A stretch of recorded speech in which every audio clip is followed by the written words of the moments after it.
This car that you see here is a 1929 Packard 640 Phaeton. This car has some history. I believe it was originally owned by the Maharaja of Patiala in India, and the car then went to Bombay, and from Bombay it was bought and brought into Pakistan by another political family, the Bhutto family.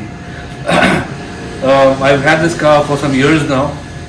It runs, needs attention, needs my love and care, which I will do it up very, very soon.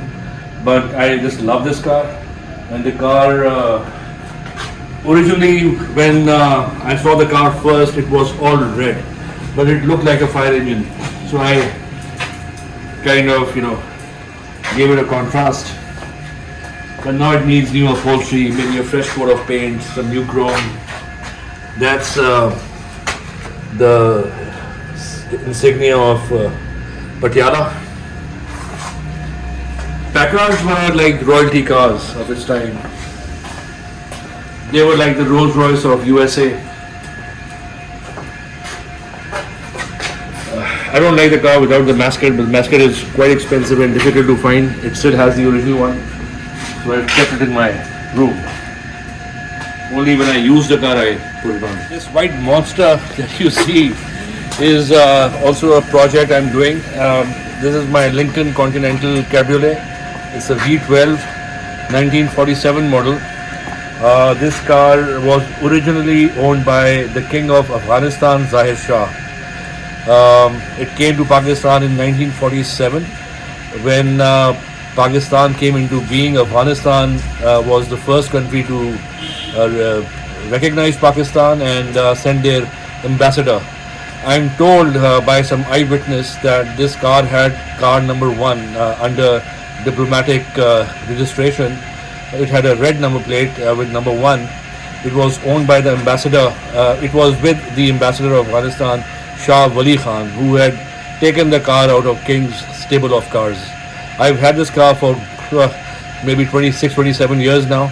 I used to drive it very regularly, but then open it up for restoration. That has taken a lot of time, and now I need to put it back together, which I'm doing. As you can see, little bit of work left. Inshallah, it will be back on the road soon. Like you see here is a 1940 BSA M20. M20s were made for the World War II British service, and a lot of them found their way into India and Pakistan. This particular bike is registered in Azad Kashmir and perhaps actually used in the World War II. It has a sidecar also, which I'm doing it up. And I found this bike in Lahore. It's kind of a barn find, complete, everything original, down to the seat, which I've been told is original. It's in bad shape. I'm not touching it, doing anything to it, unless I find out that this was not the original seat and it is just in bad shape. Only then I'll replace it, otherwise I'll keep it. Maybe put a cover on it. So this is what it is. I've not been using it. It needs some cosmetic restoration. Let's see if it starts. I'm not too sure about the fuel also. This one is a 500cc.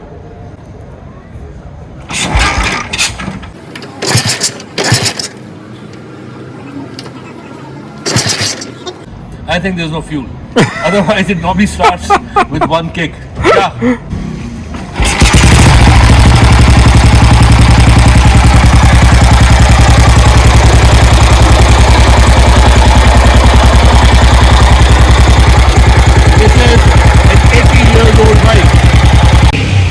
Check this out. I'm at Mohsin Ikram's garage here in Phase 1 Defense, and it may not look like much, but this is where the magic happens. We've got Toyota Crown, I think a mid-80s, early 80s Toyota Crown being restored here fully. But look in the back there. Now you won't believe this, but there's a Mini. You can see the Mini. You can see an old MG, which looks like it should be hot rodded out. But in the back there, and they're out of lights today because there's a problem with electricity, as there often is here, they are working against the odds. There's a Jaguar E-Type back there, and on the other side there's a Porsche Speedster replica as well, way behind there. And these guys, there he is. And these guys are just doing incredible work under these conditions. You see the cars over here like this, you won't believe how they look when they come out of here. It's just the miraculous stuff that goes in there, because this is how they end up looking when they come out of there. Unbelievable, right? It's just some of the amazing stuff you discover when you come to places like this.